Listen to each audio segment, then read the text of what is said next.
A clear belief has been expressed that an important role for governments is to assure long-term price stability, prices that are both stable and sustainable from both the producer and consumer perspective. One suggestion has been the adoption of a price range for energy supplies globally. Several countries have endorsed that recently. It was introduced at the G8 Energy Ministers meeting in Rome in May. In my view, there's better options for government, and we would do well to allow markets to serve the purposes of regulating prices.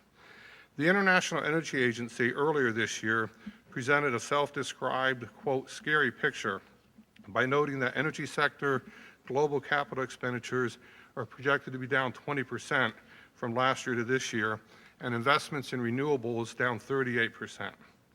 Power generation is expected to decline globally for the first time since World War II, and seeing a drop of 3.5% this year over last year.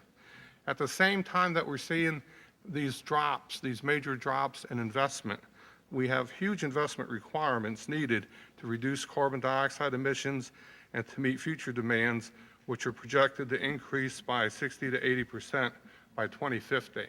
So on the one hand, we have increasing demand out through the middle part of the century, and at the same time, we need to invest capital to meet those demands. We have to invest capital as well to meet the climate challenge. A clear consensus has been expressed by the global energy business community that all supply sources and all technologies will be needed to meet the goals of ending energy poverty, addressing climate concerns, and providing for energy security along with economic growth. Traditional supply sources, conventional oil and natural gas, coal, nuclear, hydro, and now renewables we consider traditional, they all must remain options on the table, as well as additional options, advanced technologies, new renewables, unconventional oil and gas, and other advanced clean energy technologies. Governments must simultaneously create incentives for clean energy deployment and remove barriers such as access to resources, punitive taxes, trade barriers, and other restrictions. As we work through the current global financial crises, governments must resist protectionism and allow the free flow of goods, services, and human capital while continuing to protect intellectual property rights. Governments and businesses working together cooperatively can confront the financial crisis by recognizing these circumstances will really require three different sets of solutions. The first is to unfreeze global credit markets, which are stemming investment in developing countries and dramatically stemming developed country investments and penalizing developing countries. Second, we must learn how to deal with countries that have no access to capital by helping them to develop revenue streams to support borrowing, allowing them to repay that capital. And third, we have to deal with countries that in normal times can access capital, but they can't or they won't invest the incremental sums needed to deploy advanced clean energy technologies. The business communities pledged to work cooperatively with governments and international government organizations to develop public policies to help technologies be developed and deployed. Our industry has a tremendous 100-year-plus history of achievement that has served the citizens of the world very well. But we can, we must, and we will do better.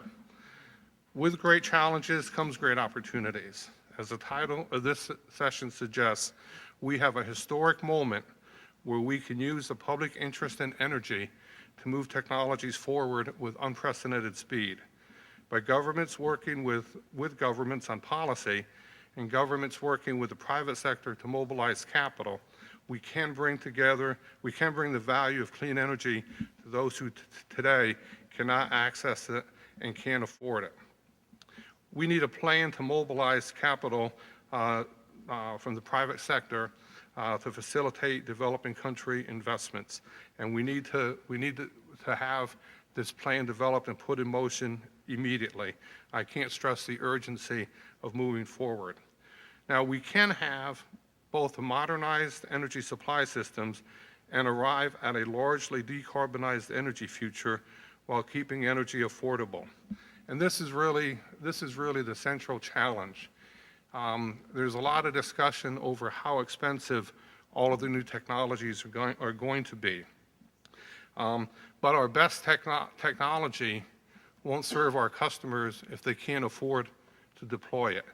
So the real challenge that we face as an industry is assuring that we keep prices low and so that we can, in fact, have clean, available, affordable, and reliable energy. That's our challenge, and that's our opportunity.